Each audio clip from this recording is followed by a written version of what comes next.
Hi everybody, it's Jennifer from the Youth Services Department here at the Muskingum County Library System, and welcome to Microwave Mug Magic.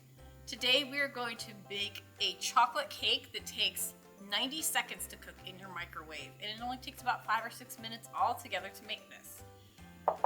If you registered for this program, you will get a mug. We've got a couple of different styles here, and you will also be getting some of the ingredients. You'll get the flour, the baking soda, chocolate chips, sugar, peppermint, and cocoa powder.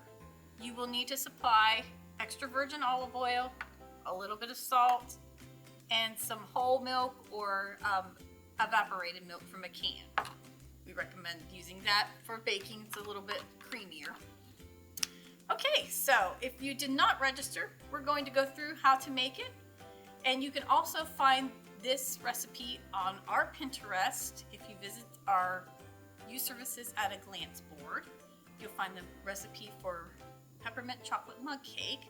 You can also find it online at FamilySpice.com, which has lots of recipes.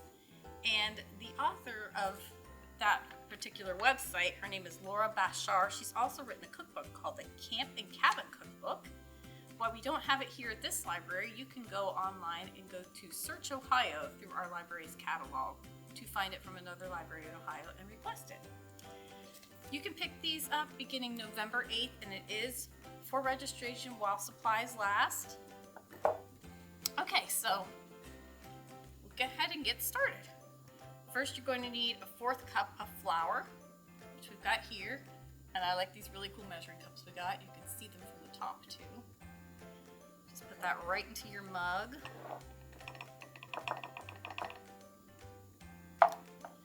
Then you're going to want to add in your sugar. So you'll have sugar packets, and it's probably going to take about 8 packets. We'll give you plenty, don't worry, to end up with our 3 tablespoons of sugar. Each packet of sugar is about 1.5 tablespoons. Or I think that's what it said, or 1.5 teaspoons, I guess, but about 2 tablespoons almost. 2 teaspoons. Okay. So that should be plenty of sugar. Get that in there. And then you're going to put in your 2 tablespoons of cocoa powder. Add that. And then a pinch of salt. Actually, I said about 1/8 of a tablespoon. Or, I'm sorry, 1/8 of a teaspoon, which is not very much at all. So you just kind of want to measure it maybe just in your hand. It's very hard to figure that out, so you just want to use a pinch. I actually have these cute measuring spoons at home that say pinch, a dash. A 1/2 teaspoon of baking powder. So that's all of your dry ingredients mixed in there. You want to take a fork and mix them together.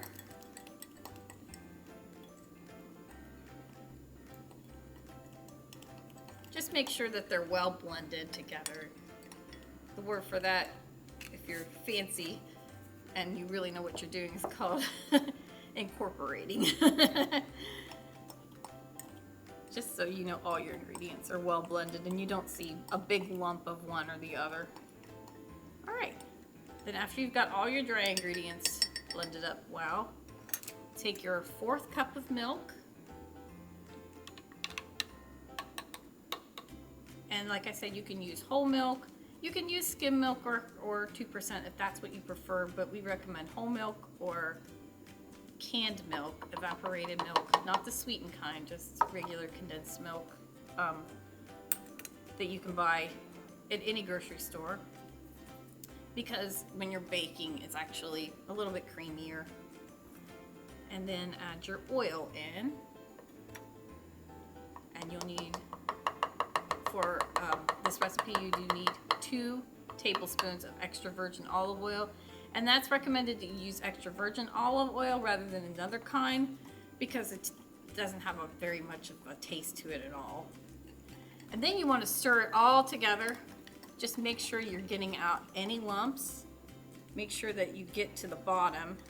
It's best to use a fork for this so that the ingredients can pass through the tines on the fork. You could really make this as a gift.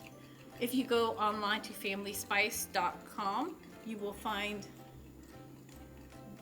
a printable gift tag. You could put together all the ingredients like we did for this, and you can give it away as a present for your family or friends. Just make sure that you would buy a mug that's large like this, can hold 11 or 12 ounces of water, or about 1 can of pop. And I checked, and these do hold at least that much. They hold a little bit more than that. They're probably closer to about 13 or 14 ounce mugs. All right, looks like it's well mixed here. And now comes the fun part. You get to add in your chocolate chips. So if you registered for this and you're going to pick up your ingredients and your mugs, all of your ingredients will come in little cups like this. All right, put those in there. You can save some on the side if you want to melt on top when you're done, but you don't have to.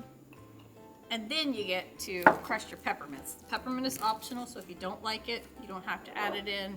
You'll get a couple peppermint candies with your cup though. So you want to use either a wooden rolling pin and you just roll it back and forth over your candies. Don't unwrap them yet. That helps contain them so you can pick them up a little bit easier when you're done. Or just use a wooden mallet. You might have one of these in your kitchen. Don't bang your fingers. Just an easy way to crush peppermint. Or if you don't have peppermint candies like this, you can use a candy cane. So we're going to put that into our cup. I love peppermint, so I'm going to use plenty here. And I know you probably see this table has some crayon on it. It's okay, we cleaned it. So make sure that you've got it all mixed up very well and you don't see any lumps of dry ingredients. Get all the way down to the bottom. That's why it's best to use the fork here. Okay, I'm going to scrape this off. But you're also going to want to have a wet paper towel so that you can wipe around the inside of your mug. You don't want great big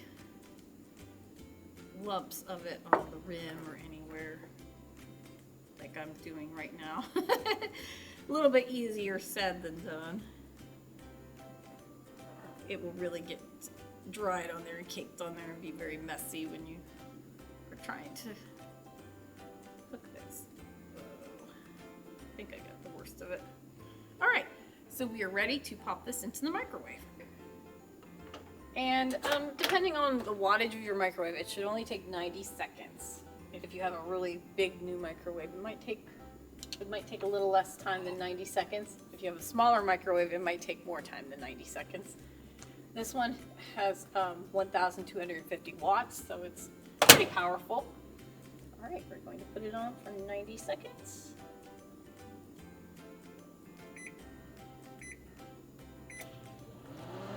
And this recipe can actually be done with a kid of any age, along if you've got some adults to help you out.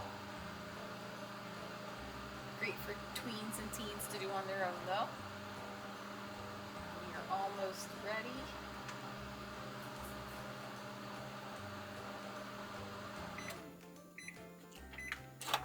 All done. Wow. This is why you need a big mug. Look how much your cake rose. And like I said, it's not a really spongy cake, just a little bit. But you want to make sure that you let it stand for 1 to 2 minutes before you try to eat it. Let it cool down just a little bit there. And you can serve it with ice cream or whipped topping or chocolate shavings or hot chocolate or whatever you like. Just make it yours and enjoy, and happy holidays.